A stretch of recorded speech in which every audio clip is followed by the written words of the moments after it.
Kuala Lumpur, Reuters. In the first hours after the biggest political upset in Malaysia's history, the chief editor of news site Malaysiakini gathered his team in their cramped newsroom in a shabby industrial estate on the outskirts of Kuala Lumpur. While photo, Malaysia's former Prime Minister Najib Razak arrives to give a statement to the Malaysian Anti-Corruption Commission, MACC, in Putrajaya, Malaysia, May 22, 2018. Reuters. Lai Seng SinSome journalists and volunteers brought in to cover this month's election that ousted the Barisan Nasional coalition from power after 61 years shed a few tears of joy, recounted Stephen Gon, the editor. Others fretted that a government that had relentlessly harassed them, even blocking their site during the vote count on election night, may still try to cling to power. Widespread distrust in the largely party-owned or pro-Barisan press that skipped stories of corruption and gave little voice to opposition parties, reporting from alternative news sources like Malaysiakini played a major role in rousing an electorate angered by endemic graft and rising living costs. Remembering what he said to his staff that morning, Gon said it was no victory speech but a simple message: it doesn't really matter who is in power, we as journalists will continue to do our job. Wall-to-wall coverage of the fallout from the election since then has given a sense that Malaysia's media has been unshackled by the arrival of a new coalition that includes pro-democracy activists and has pledged to repeal anti-fake news legislation.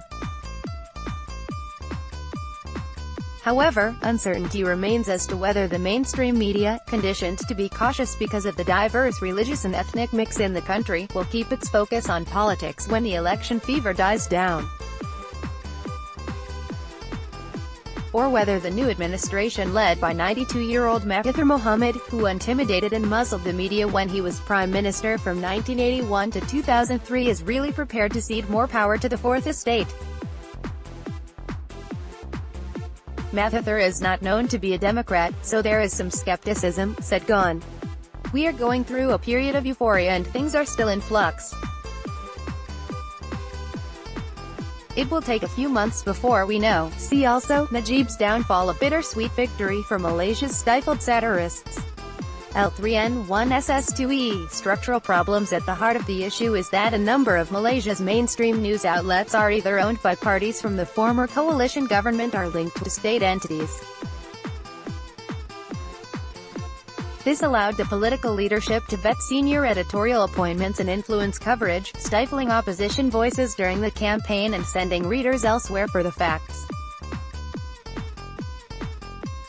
A general view of Malaysiakini's newsroom in Kuala Lumpur, Malaysia, May 24, 2018.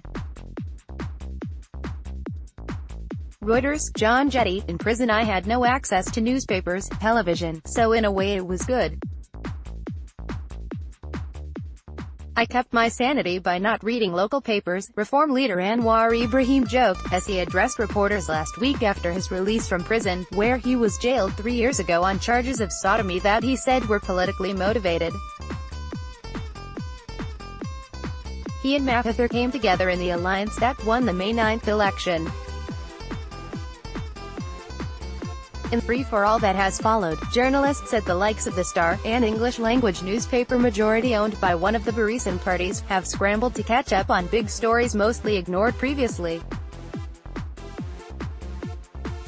Up until May 8, the mainstream media was used by the government to create an alternate reality which no thinking person could really have believed in, said Martin Venkatasan, news editor at The Star.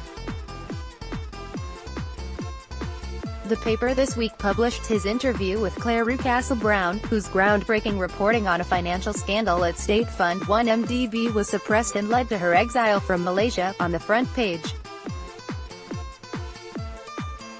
When I was interviewing Rucastle-Brown, and we were talking openly about corruption at the highest level, I had to keep checking myself because I was not used to this much openness, Venkatasan said in an email. But Venkatasan added that because of the Star's political ownership, it does face uncertainty. I don't have any answers as to what future direction we may take, he said. The Star's major shareholder, the Malaysian Chinese Association Party, was in the former coalition government but lost all but one of its seats in the election. For even the most intrepid reporters, years of persecution at the hands of the government have made them wary of promises of change. Under the previous administration, financial newspaper The Edge and news site The Malaysian Insider were suspended. 2 cartoonists were charged for satirizing Prime Minister Najib Razak, and charges were brought against Malaysiakini's co-founders, Gon and Primesh Chandran.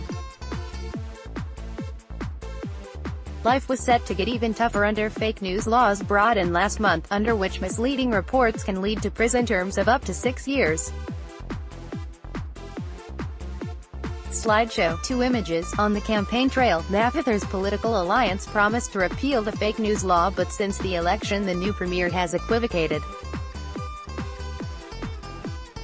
Even though we support freedom of press and freedom of speech, there are limits, Mahathir said. In the early years of Mahathir's first spell as Prime Minister, he suspended 3 newspapers, The Star, Sinchu Daily and Watan, and used several laws to curb speech freedoms. After that, everybody did a lot of self-censorship and wanted to avoid problems. Chan Onkwang, editor-in-chief of Chinese-language newspaper Nanyang Siang Pao, told Reuters. However, this time, Mahathir's party is a minority in the new ruling coalition, and if his authoritarianism resurfaced it is likely to be curbed by his partners. So far, he has shown a consultative approach in dealings with his new allies. Anwar, an enemy-turned-ally of Mahathir who is expected to take over as Prime Minister at some point, has already sounded a different note. We are committed to the reform agenda, beginning with the judiciary, media and the entire apparatus, he said last week. The Malaysian way. Even if some of the publishing controls are dismantled, and government pressure subsides, some of the country's leading independent media outlets don't expect radical changes in the press corps condition for years to behave cautiously. We have our own way, said Kamarul Bahrain Haran, deputy editor-in-chief of Astro Iwani, a round-the-clock news channel. We always love to say in editorial meetings an idiom or proverb in Malay, if there's a pound of flour, and just 1 strand of hair, you pull the hair without disturbing the flour, he said, explaining that means being critical without creating a stir. Another factor shaking up Malaysia's media landscape is familiar the world over: social media and the smartphone. From scurrilous gossip to footage of opposition rallies, many Malaysians turned to each other and to opposition leaders directly on Facebook, WhatsApp and Twitter in the run-up to the election, completely bypassing major media and the regulators. "We're not following the government media stuff, they're a laughingstock," said Kuzi Romeo, who drives a taxi in Kuala Lumpur and prefers to get his news from WhatsApp groups instead. He said he believed about 25% of what he reads in mainstream newspapers. Since the election, maybe 30%, they're still the same media, he said.